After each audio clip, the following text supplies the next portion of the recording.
Okay, I'm going to do a quick tour of the layout of this box. You can see the main area is taken up with all of the LED strips and whatever density you decide to use.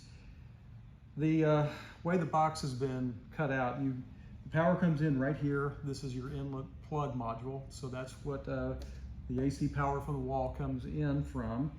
Power then gets split to one of your first of your 3-pole connectors. Part of it goes to the thing at the very top here, which is your timer. This is a relay timer, so what it does when the relay is open, power goes to the transformer. When it's closed, power doesn't go there. So this timer is what determines whether there's power to the transformer or not. So that's power goes there, and I'll have a little wiring diagram or video showing you exactly how to wire this thing in a bit. But just as in terms of geography of these boxes, I've arranged these so that all the DC side, where on this part of the transformer where all the DC current comes out, the red wire is all positive DC, and the black wire is all negative DC. So I've got these 12-pole terminal blocks. I've got 2 of them in this case, right here and right here. It's enough to power 24 strips with 1 strip per connector in here. If you double up and do the denser box, you can add 2 strips per connector. So you don't really need an additional set of terminal blocks. You just double up the connectors where they are joined here. The other thing you've got is the transformer, as I mentioned before, and then on the other side of the box you have 3 fans. Those are all 12-volt DC, so they run off the same transformer. I have them on a separate DC output set right here. You don't have to do that. You can tie them into the existing strips if you'd like, but this you're radically overpowered for this density of strip arrangements with this 350-watt transformer, so you could just easily add the fans to one of your existing DC circuits in here. You'll notice I've got also some wire clips at the bottom of the box. Those are just to keep things neat and tidy so that you have this entire illumination area without any shadows or something like that that's going to interfere. That's really it. There's not a whole lot involved here. Again, input plug module down here, transformer here, relay timer here, fans, and then the light strips.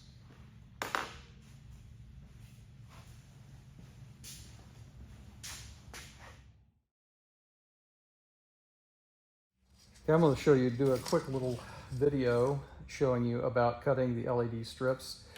Most of you have probably bought the Inkjet Mall verified UV version 2 high output UV strips, 365 nanometer.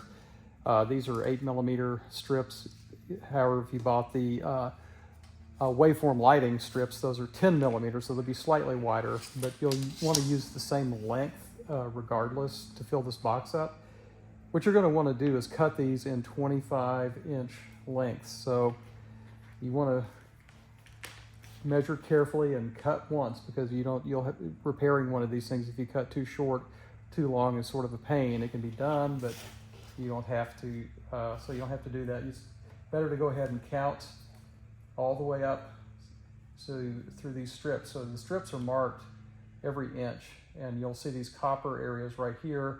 Those are cut lines, so the strips can be separated by cutting along the line. I've marked this one at 25 inches, so this is going to be the length of every strip in my box. I'm just using a pair of scissors and/or your wire cutters and cutting that right in the middle so the copper is exposed on both sides. You can see what the cut strip looks like. You've got copper exposed right here, and on the reel, you've got on the other side, you've got copper exposed there. So you want the copper to be on both sides. The first of the reel on all of these is going to have this oddball little plastic protector. You can take that off by using some scissors or an X-Acto knife and cutting a little strip along there and peeling that plastic protector off. So you don't really need it. You're going to want to expose that at any rate, so you can put this first strip in here, so that comes right off, you can see. And then you're going to want to take these leads off. Two ways to do it. The cleanest way is to get in here with your a soldering iron and loosen that solder and then remove it. You can, however, just cut these off and then just use an X-Acto knife to trim the solder off and expose enough of that copper and solder so that it goes into a connector. You just want to, it's going to have to be thin enough to slide into your connector. You can see that you still have some solder on this connector right here, so you can take an X-Acto knife and just trim this off. I mean, that's probably, for the number of strips you have, you're only going to have three reels. You'll have to do this 3 times. Maybe the easiest. The cleanest, again, will be soldering the using a soldering iron. Another way to remove this is to use a soldering iron, which you see the tip of in the camera here, and some WICK. So the way that works is you can touch the solder, touch the WICK actually with a soldering iron, and it will heat up and it'll make this solder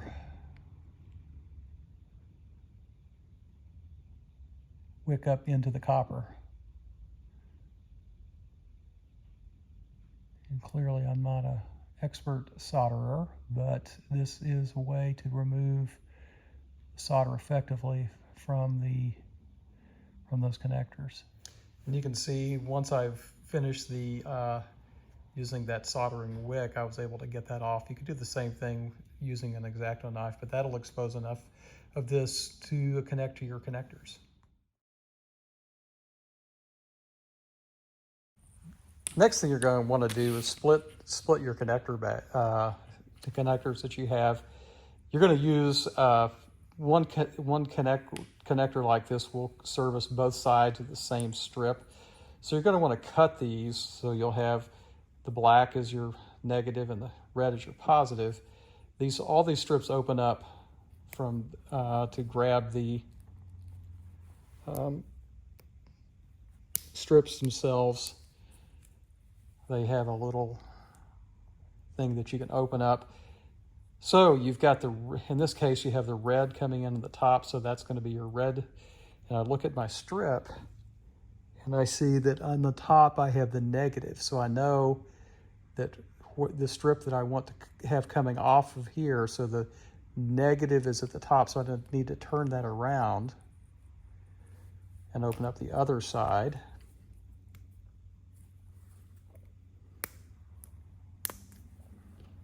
And in this case, now I've got black, which is negative on top, and then black, which is negative on top there. So now I know that I want the black wire coming out. I can go ahead and trim off this piece of the connector. And then on the other end, you're going to trim off the black piece. So you now have 2 connectors from one piece. So again, the black is right here. That's going to slide on right like so. So you can see you've got the connectors that are in contact here. So you only have the negative part of the strip coming off of this into the wire. And this is going to connect to your terminal block. Snap that down, and it's ready to go. And then you turn around on the other end of the strip. When you do that, you can see now the positive is at the top. And it's marked. It's positive and negative. So positive up here, negative down here. Using that same strip that we just cut, you can connect it in there, close it up. And so now you have a complete positive and negative connected strip that you can attach to your terminal blocks. So that's how you're going to do that. one of the things I wanted to mention after the wiring demo is that I was using the 500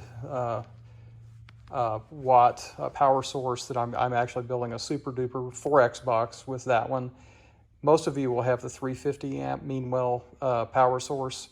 It is a little different in that it actually, at the bottom, you'll see that there is a little slider switch that determines if it's 115 or I guess it's 230 power. You're going to want to slide that over so it says 115 if you're using typical US type current. If you're in Europe, of course, you've got a higher voltage, so you'll use that voltage level. But it actually is a slider here. The 500 watt, for whatever reason, seems to be an auto switching transformer, so you don't have to mess with that. But you're going to want to go ahead and set that to 115 for the US and Canada. Next thing you're going to want to mess around with, and you're going to have several of these in the project, are the terminal blocks. This is the 3-pole terminal block. They all come with a bar that connects the power to all of these. So what you're going to want to do is use this bar, slide it in to the connector, and then tighten that up. And what this allows to happen is power can come in one spot, say for instance right here, and this bar passes on the power to several other outputs. So it allows you to split one input into multiple outputs. You could actually do 3 here if you would like, by having the input coming in the top and having 3 outputs. But that's basically how these things work. Once you get it wired, you're going to want to put the shield on just to protect the terminal from having a short circuit across these poles. But it's really about it. We have the same thing on the 12-pole circuit there. You're going to just slide these in, tighten them up for your positive and negative, and or in the case of the AC side, this would be the black would be the load, and in this case red would be your neutral, because it doesn't come with a white bridge here. This is what this thing is called, as a bridge. Okay, I'm going to go through the whole wiring thing. I've got it all laid out on a counter here. So you can see outside the confines of the cabinet how this whole thing is wired together. The first thing coming in here, this is the power cord from the outside. So when you're working on this, you don't want to have it plugged in. Obviously, just for safety reasons, don't do any wiring while you've got this thing connected to any wall current. So the way to think about this, everything that is in this thicker black and white wire is all the alternating current or AC side. And that's the side that can do you harm if you get connected and get shocked. So you want to be very careful and certain when you wire this part of it together. So I said, current comes in here. We've talked about how to wire the switch. The switch is currently in the off position, the 0. When you want it to turn it on, you turn it down here. So let's take the output from the switch. So the first will go to the, right here, this is the load. The black wire is always the live wire, so that's load. It comes out of the switch and goes to your first terminal block here. This terminal block is going to distribute power to 2 different things. This wire here, and it doesn't matter the order, this is all wired in parallel. This basically just distributes the power to several different outputs. So this first output in the middle that I've got connected is connected to the timer. The far left hand part of the timer is labeled with an L, I believe, for load. And then that's actually the power to power the timer itself. So this is AC power is coming in and timing the countdown function of the timer. The next piece coming out of this goes to another part of the timer, which is right here, which is the on switch. So right here, this is position number 4. That is going to distribute power when the relay is on. What this timer does is it connects this pole to this pole. So the power comes in here, and when the timer's not working, that's as far as it goes. When the timer's on and is counting down, it lets the power flow from here to here. So the power comes out of here and then goes into your transformer. So that wire, position number 3 here, goes into the transformer to the load side. So this connects right here. You notice I've got a plastic cover on this. All of these things need to be protected from each other. This is where you'll get into trouble with if you have stray pieces of wire where you connect the load and the neutral wire here or anything else like that. You want to just make doubly sure that you don't have any loose connections or uninsulated wire on this side of things. So that's the load side. And so what that's going to do is it's going to power the timer.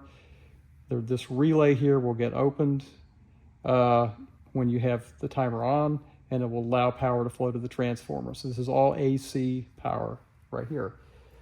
Okay, the next thing coming out of the output of the switch is the neutral. So this is the white wire. It's going to go into another terminal block here, and it's going to go 2 places. It's going to, the first one, it's going to go directly to the transformer here. The neutral wires where effectively the current's coming back. That's not exactly how AC works, but think of it as the return path. And the second one goes out of this into the timer itself. So that goes here, and so you have a complete circuit, a complete AC circuit to power the timer. So this is the only white wire in position number 2 here that you'll have on the timer. So all that, the final one is the ground wire, which is the green coming out of your switch. That comes out and connects to the ground position. So everything on this side of this transformer is alternating current. Alternating current goes in here, does some sort of magic, turns it into direct current. So this coming out, it goes in as 110 alternating current and comes out as 12 volt direct current. There are 2 sides to this. There's a plus side here. You've got 3 different outputs that are positive direct current and 3 that are negative right here. And they're marked V plus, V minus. So I don't know that you have to match these with the correct poles, but I do, just in the interest of being symmetrical and OCD. So the output for the first one's going to go to one of your terminal blocks. So this is positive DC current going here. It's going to connect to your first terminal block right here. So that is coming in on the top side of this terminal block. And once you get all of your strips connected, you're going to cover these with a protective strip. I don't have to do it right now. And then this is my first LED strip right here. It's connected. And again, as I showed you earlier, you want to make sure that the red wire is connected to the positive part of the strip. So that comes out here. And then the matching set on the negative side, so this is the far left positive. This is the far left negative side right here. That comes out and connects right here to my negative DC terminal, which connects to the other side of the strip. And again, this comes in the top, and that is black wire is connected to the negative part of your strip. Finally, you'll wire these all 3 fans together into one single unit here. You can splice these if you want, if you have a soldering ability, or you can just use another terminal block and do the same thing and run all the fans. But I have one here just for illustrative purposes. This is hooked to position number 3 on the positive and position number 3 on the negative side. So that's how it's all hooked up. I'm going to plug this in now and show you that it does indeed all work. So I'm going to turn the switch on. You heard it beep here. And I'm going to put my timer to, say, 13 seconds. I hit start. Fan goes on. Lights go on. Counts down. And as I mentioned, it just opened the relay here. It's relaying current from the other side, and it beeps to let you know it's finished. And that's how this timer works. It's how the whole thing's wired together. It's not really too difficult. Just take your time, and I really suggest, if you're very uncomfortable with this, don't try to do this in the box.